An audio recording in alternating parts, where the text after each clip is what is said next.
I wanted was a box stock Ruger 1022 as a throw in the truck just in case gun. Well, that did not work out as planned. It's the Range Ronin. Stick with me a bit and see how a Ruger 1022 truck gun turned out to be totally something else.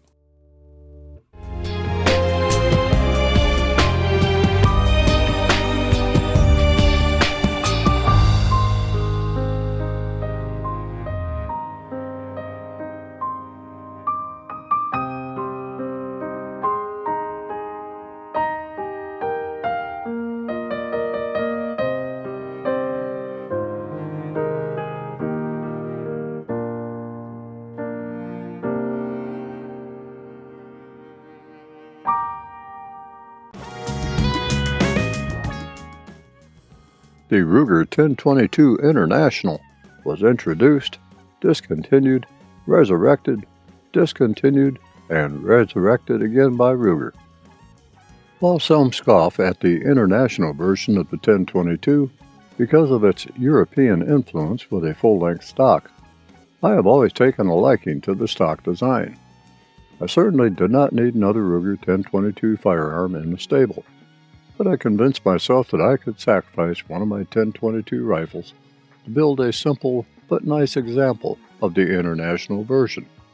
In other words, take an existing plain Jane 1022 carbine with a black synthetic stock and turn it into a project. I had purchased a plain Jane 1022 in stainless steel and black synthetic stock, just to have as a knockaround in the truck rifle. While trying to remove the sticker from the stock, the adhesive remained on the stock, and no amount of Gooby Gone would release all of the adhesive. Also, the adhesive discolored the stock, and a big, large oval remained like a ghost. I decided that I needed to replace the stock. There are, obviously, many stock configurations from which to choose for the 1022. I did not want an overmolded stock, as I had used one on my 1022 takedown model, just desired something different. I had a 1022 International with the wood stock, a blued model. Since this 1022 was stainless, I wanted to do something different. And since I liked the International stock configuration, I had to see what was available in the marketplace.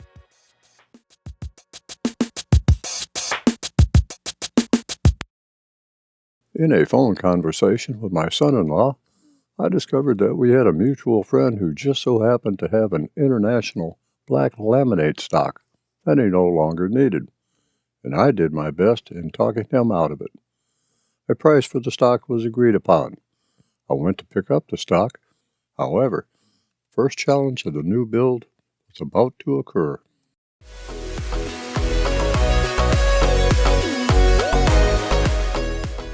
Through no fault of my friend, a small screw, the muzzle cap screw, part number Delta 13200 in the parts list, decided to snap in two when being removed. The muzzle cap, although held into place by a friction fit, also has a muzzle cap estrussion, part number Delta 13300, that is press fit into the front of the stock on the inside, and into which the muzzle cap screw is inserted to prevent the muzzle cap from moving.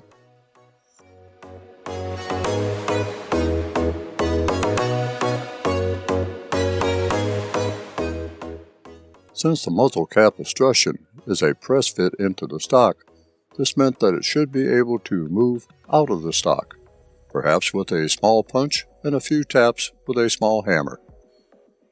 Granted, the muzzle cap estrussion would still have had the damaged screw tightly held into place, but the channel into which the muzzle cap estrussion was pressed would not have been damaged. Maybe.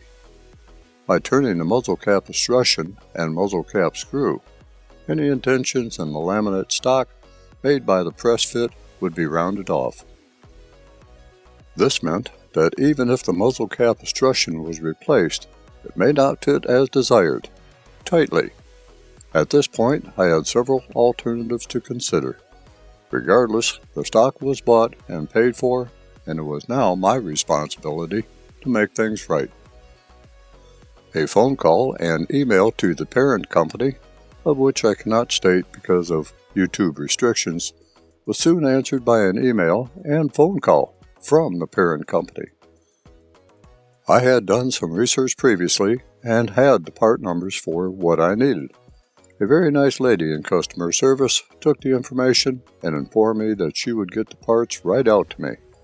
I had to consider, at this point, what to do if the muzzle cap escutcheon was replaced and the fit was not going to be tight enough to work.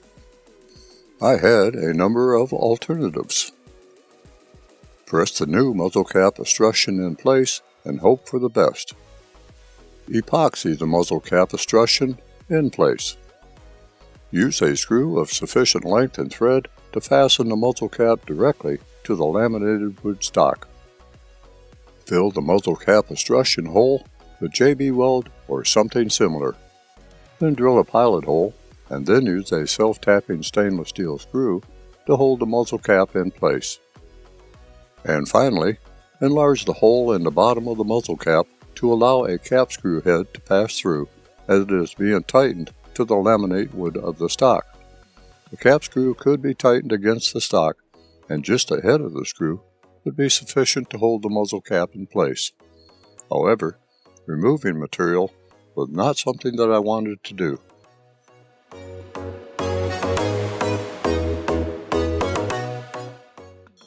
It should be noted that the muzzle cap screw is countersunk to fit flush with the bottom of the muzzle cap.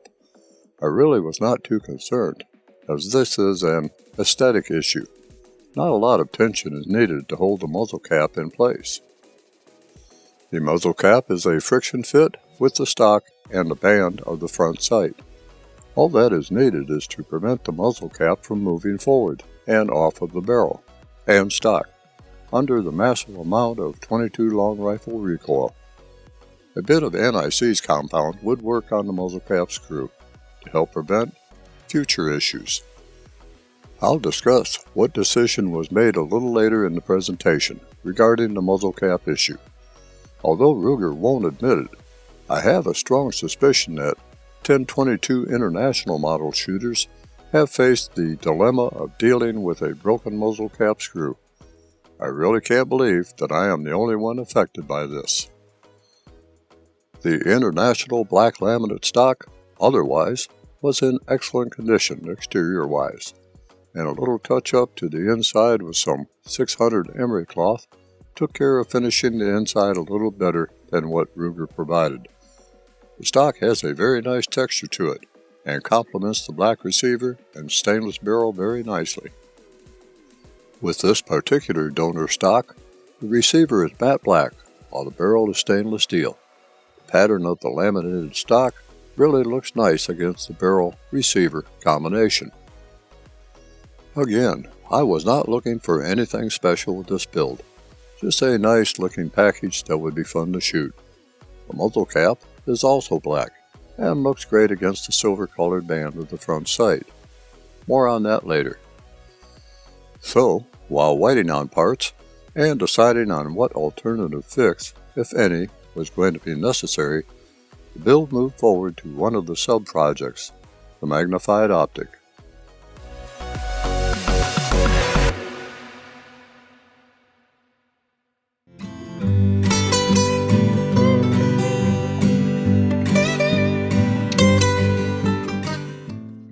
An order was placed for a Nikon PROSTAFF Rimfire 2 3-9x40 scope through a big box sporting goods store, after much mind-boggling conversations with my inner voices.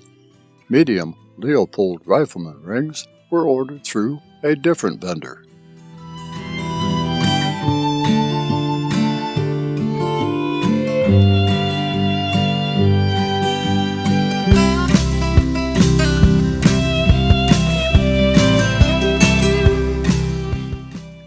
I had used the Nikon PROSTAFF Rimfire 3-9x40 power scope and medium Leupold Rifleman scope rings on an earlier Ruger 1262 build, and was very satisfied with the result.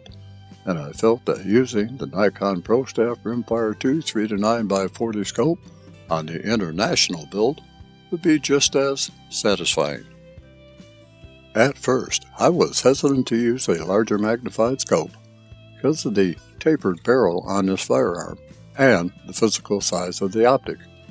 A large diameter scope would just look out of place on the rifle. However, a full stock adds some depth to the front end of the firearm that would not be there with a short carbine length black synthetic stock. Let's take a look at the specifications for the scope.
Since this 1022 International build is not a target grade rifle, magnification is suitable for my intent for the rifle, just a fun target shooter. I am satisfied with my decision for the magnified optic.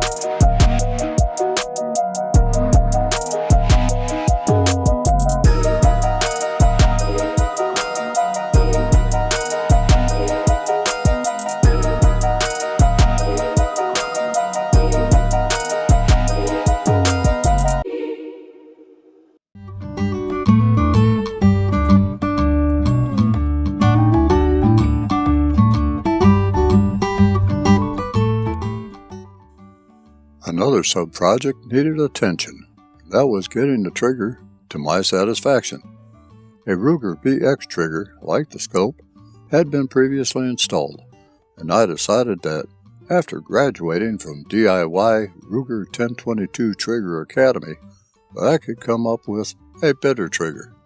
I did not want to modify the Ruger BX trigger, and it so happened that I still had the original trigger group that came with the rifle. I decided to add a Volquartsen match hammer and sear kit.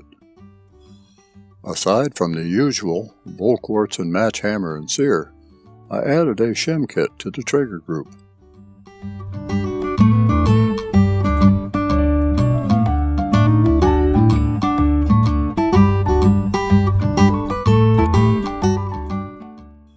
About 25 rounds into the first range session with this rifle, however, the trigger was not resetting properly. There was not just enough trigger return spring pressure to force the trigger past the reset point. I had installed the Volquartsen trigger return spring in this unit, and reset problems had been reported by other users, but I was hoping that this would not be the case. But it was. Even with the fire control group out of the rifle and on the workbench, the reset problem was still present. The trigger unit was disassembled, and since I had plenty of 1022 trigger parts, I compared the standard Ruger trigger reset spring with the Volquartsen unit.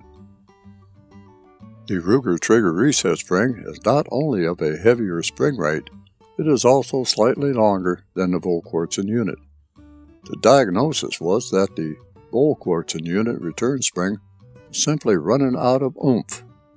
That is a technical term, by the way, at the end of its travel, and could not push the trigger past the reset point, which is at the extreme end of the forward trigger travel. The standard Ruger trigger return spring was installed, and the trigger reset properly every time, but the trigger pull weight did suffer a bit. Trigger pull weight went from 2.2 pounds to 2.5 pounds. With that said, I would rather have a dependable trigger, albeit a heavier trigger pull weight, than an undependable but light trigger. With a Ruger 1022, a trigger pull weight of 2.5 pounds is still a blessing compared to the standard Ruger 1022 trigger.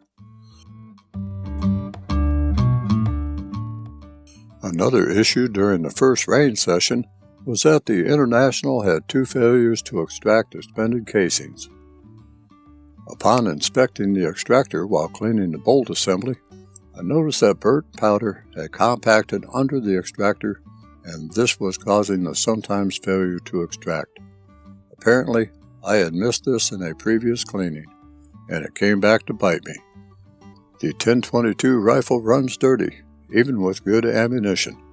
A thorough cleaning solved the issue and was noted in the next range session.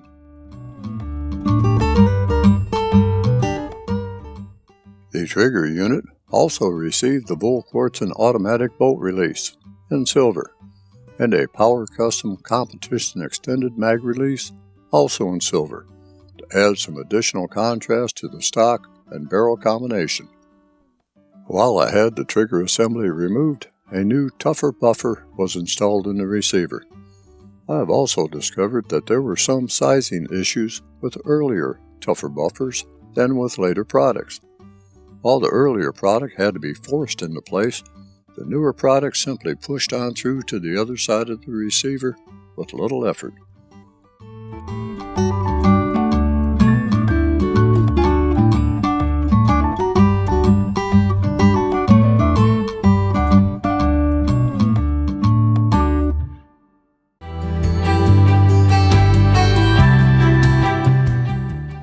The stock comes equipped with front and rear 1-inch sling loops, and I decided to order a buffalo hide leather rifle gun sling, which is black with black stitching, Amish handmade, 1-inch wide. This sling would complement the completed piece, in my opinion.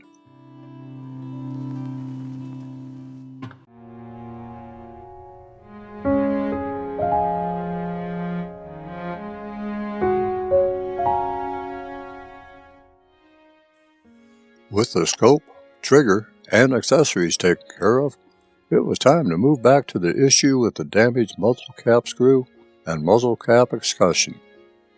The new muzzle cap screw and muzzle cap excussion finally arrived. A quick check to ensure proper fit, and the muzzle cap excussion was put into place in the stock. It seems as though I had lucked out, as the muzzle cap excussion pressed into place firmly and would hold up to the minor tightening of the muzzle cap screw without further work. I assembled the rifle, but I was still dissatisfied with the end result. A quick online order was made, and in a week, a stainless steel muzzle cap and muzzle cap screw was in the house. Once the rifle was assembled for the final time, a dab of anti-seize compound was applied to the threads of the muzzle cap screw, and the screw lightly tightened. Not only would the anti-seize compound prevent galling, but it would also help to keep the muzzle cap screw from backing out under recoil. Time and use will tell. The international build was finally completed.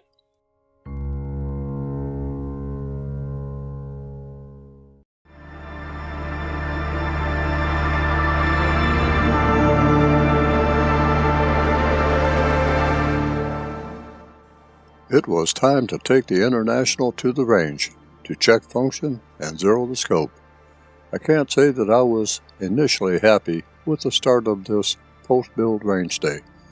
I started out with Federal Target Grade Performance ammunition and obtained dismal results to my surprise.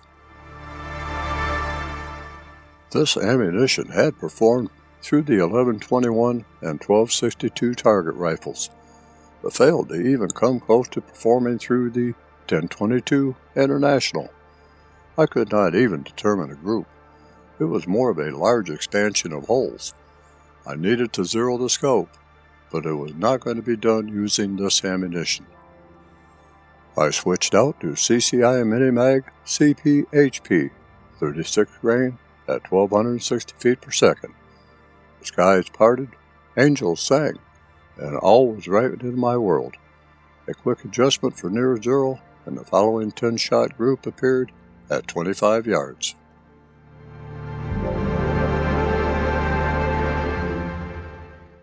I also tried 10 rounds of CCI Blazer, 40 grain, lead round nose at 1235 feet per second, and the resultant group was almost identical.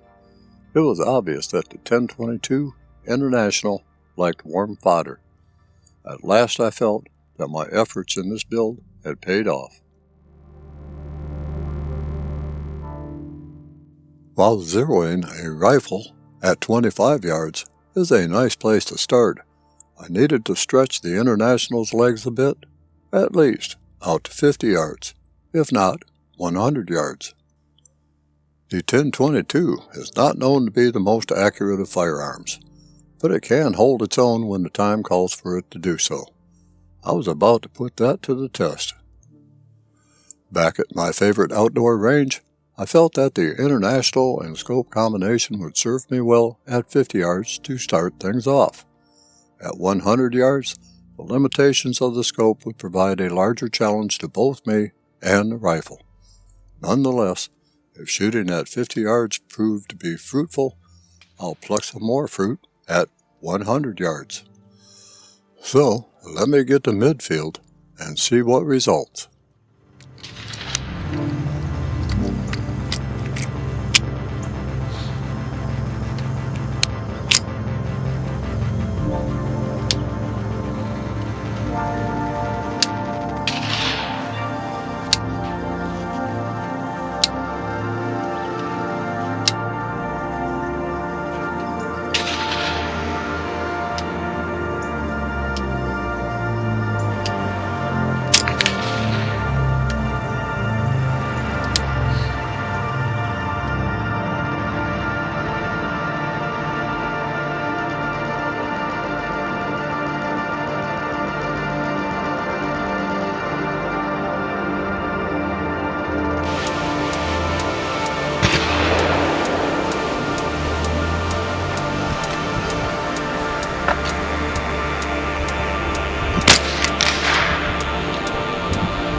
the left and squeeze one and push. Yeah, I think quick poke for this thing. No, this way, yeah, there you go. Well, then I'm not sure.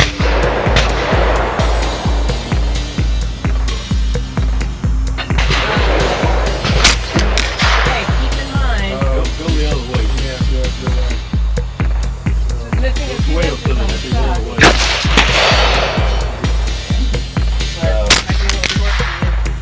It's missing a what? Might be a little short for I'm you. sure it's gonna be short. What did it do? There you go. We're on 7.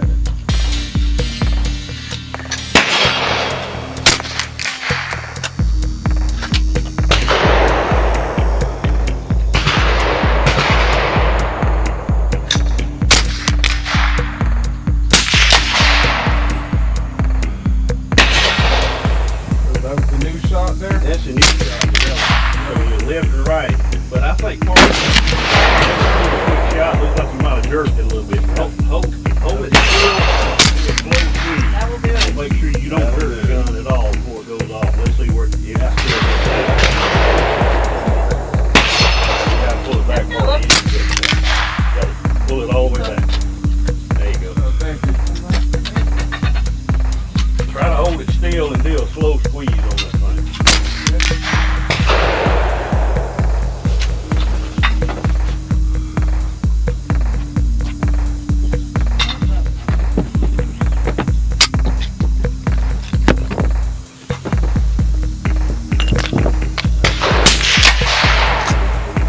Ain't that good. I'd bring it down about 4 inches, about probably 12 clicks down.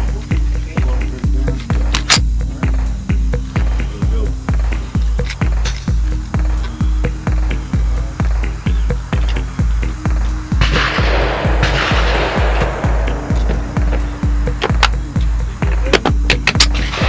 Learning from the best. Yep, you're right.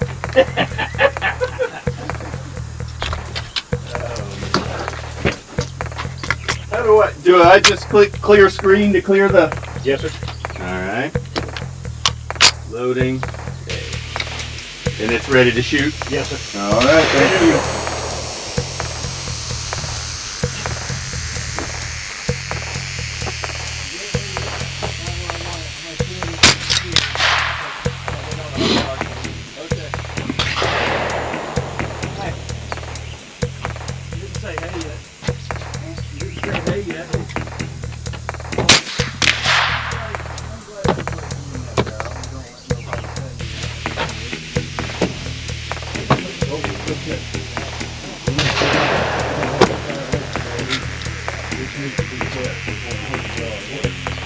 So I put it here, it was at 0. Would that be 100?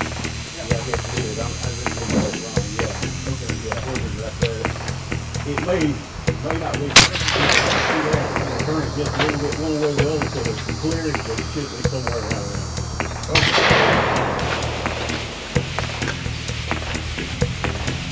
So I don't always have to go by the 100, right? No, not if it clears up a little bit more at a different setting. You don't want to go too far off of 100.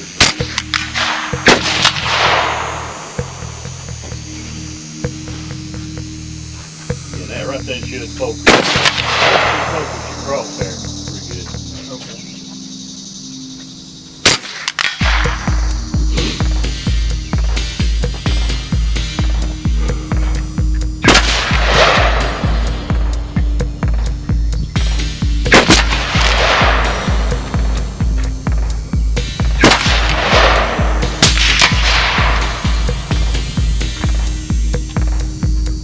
That ain't a bad shot. That's right. Right. But when you get this close, I wouldn't change it on every shot. I would make sure you just pull it a little bit closer. It's best if you can shoot like a good shot too, and then go off the middle of that groove. See how much it is.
The one thing about the Ruger 1022 platform is that you can spend as much or as little on them as you wish.